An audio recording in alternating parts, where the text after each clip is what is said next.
આમંત્રિત મહેમાનો બાપુ પાસે આશીર્વાદ લેવા જાય તો આપણે તાળીના નામથી આપણે વધાવી દઈએ.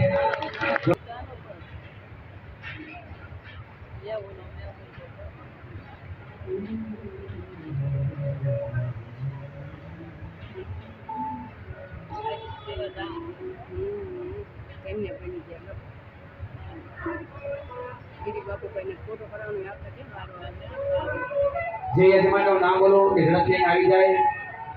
વિઠ્ઠલભાઈ નાગરભાઈ, દિનેશભાઈ જગજીવનભાઈ, રામજીભાઈ હમીરભાઈ, રાગજીભાઈ માવજીભાઈ, ડાયાભાઈ દેવજીભાઈ, જયંતિભાઈ કરમસિંહભાઈ, આ બધા યજમાનો અહીં નીચે ઉભારીને આરતી ઉતારશે.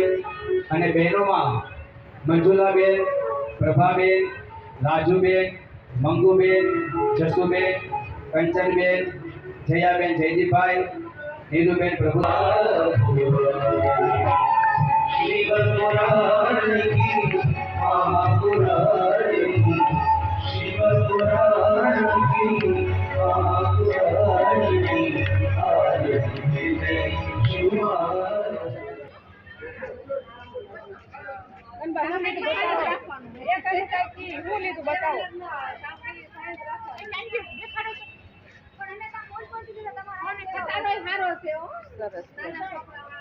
કેટલા નહીં 150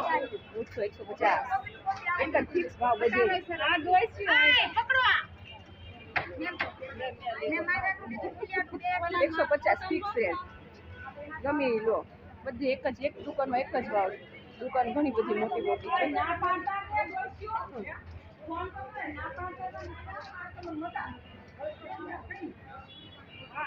બધી દુકાન એટલી બધી સરસ સરસ છે ને.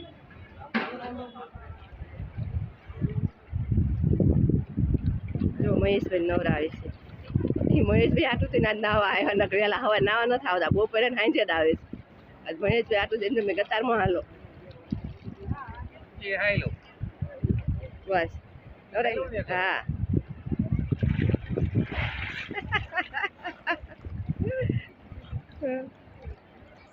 વાહ ભાઈ વાહ સરસ લો.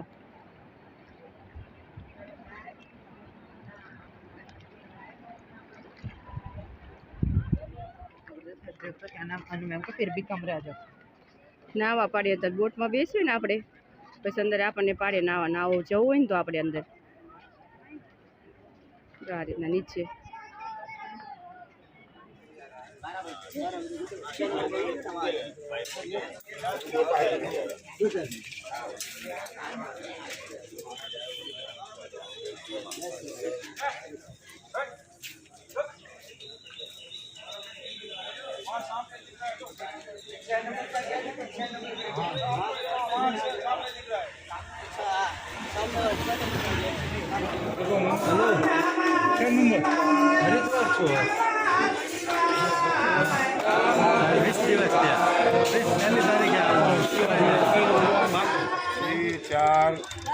हाँ दे दे ये वाला भी दे दे.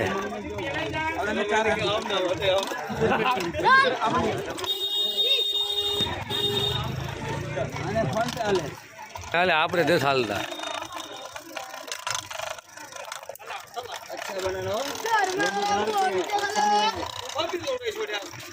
अच्छा का क्या वो बोलते हैं 200 रुपये का है. हाँ छिल के आते हैं. छिल के ऐसा दिखता है.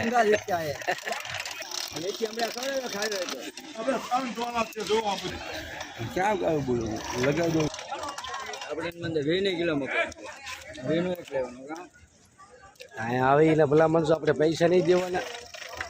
કાંઈ મહેનતના પૈસા ભરતભાઈ મકાન દોડો ખાય.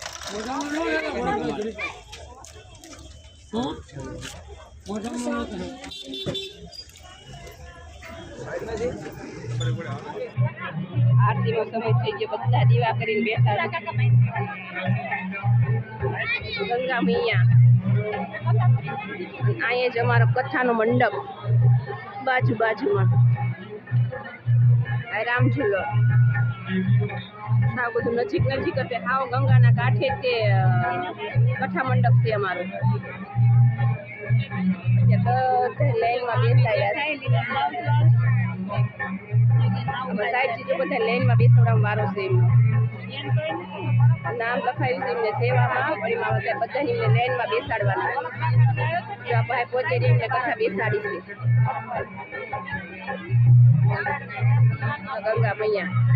ગંગા મૈયા બાજુમાં જ કથાનું મંડપ. બાજુમાં રામ ઝુલ્લમ બધું પાયે પાયે છે. ગંગાના કિનારે પગ જોઈને અંદર સીધા કથા મંડપમાં. કેટલું માણસ છે.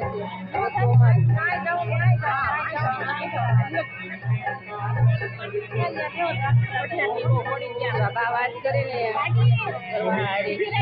બા કથા બેસાડે.